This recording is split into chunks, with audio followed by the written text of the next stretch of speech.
centuries back, they happened to be traders. In the sailing boats from these areas, they went out seeking the sustenance from Allah. Doing business, when you do business, halal rizq. So they went to India, they went to Indonesia, they went to Malaysia, they went to the east coast of Africa, they went to the west coast of Africa. And wherever they went, they took with them Dinullah. They were not missionaries. They were not missionaries. They were business people, but they were good Muslims. Their very lives were an attraction to people. My forefathers in India were Hindus. I come from the west coast of India, Bombay province, Surat district.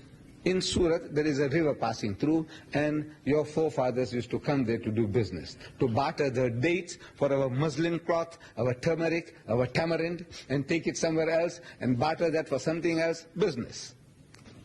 But in the process, my ancestors coming into contact with your ancestors, finding them good human beings.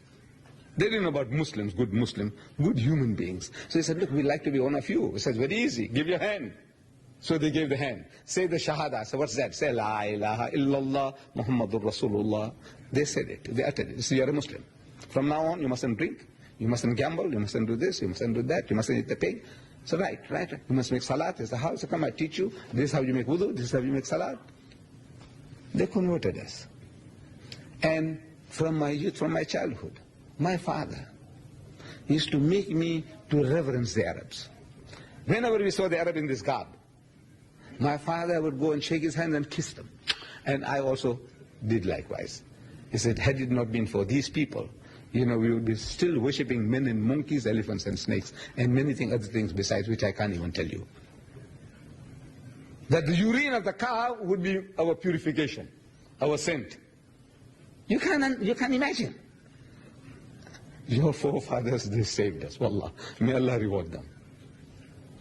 They went on their business to the east coast, and they converted the people. On the west coast of Africa, they converted the people. They reached as far as Mozambique. In their tradings, they went as far as Mozambique. They didn't go beyond to South Africa. Maybe they didn't know this. I suppose the type of people that were there at the time, they couldn't do any business with them. No trading, nothing that you can bargain with them. So they didn't go that far. They went as far as Mozambique.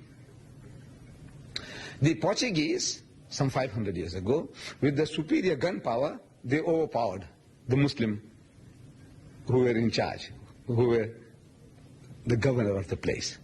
A Muslim by the name of Musa bin Baik was the governor of that territory, East Africa. So they knocked hells into the man, they got rid of him, and they sat in the position. And because they couldn't say Musa bin Baik, they said Mozambique. That's Mozambique. It was the territory of the Arab governor, Musa bin Baik. Like Jabal Tariq, they can't say Jabal Tariq, they say Gibraltar. Muslim territory. Musa bin Baik. They did the job.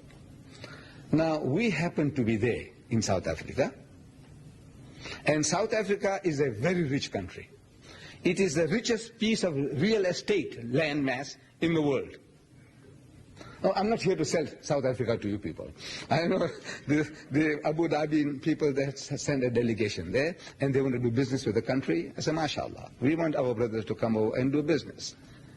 Prosperity for themselves and prosperity for the country. We are happy, we are happy. But now, we Muslims there, we didn't go as businessmen. We didn't go to do business there. We, the Muslims there, we are 500,000, by the way. Half of this 500,000 originate in the Far East, in Indonesia and Malaysia. The Dutch, 300 years ago, when they conquered Indonesia, those of our brethren who are fighting for their freedom, they were captured as prisoners of war and shipped to the Cape of Good Hope and sold to the white men as slaves. When the British conquered Malaysia, those of our brethren who were fighting for their freedom, the freedom fighters of the time, they were captured. When they were captured as prisoners of war, they were shipped to the Cape of Good Hope for the white man, and sold to the white man as slaves. For 300 years, They have been hammered. They had no religious freedom. They couldn't even make salat. In secret, they kept their Islam. In secret.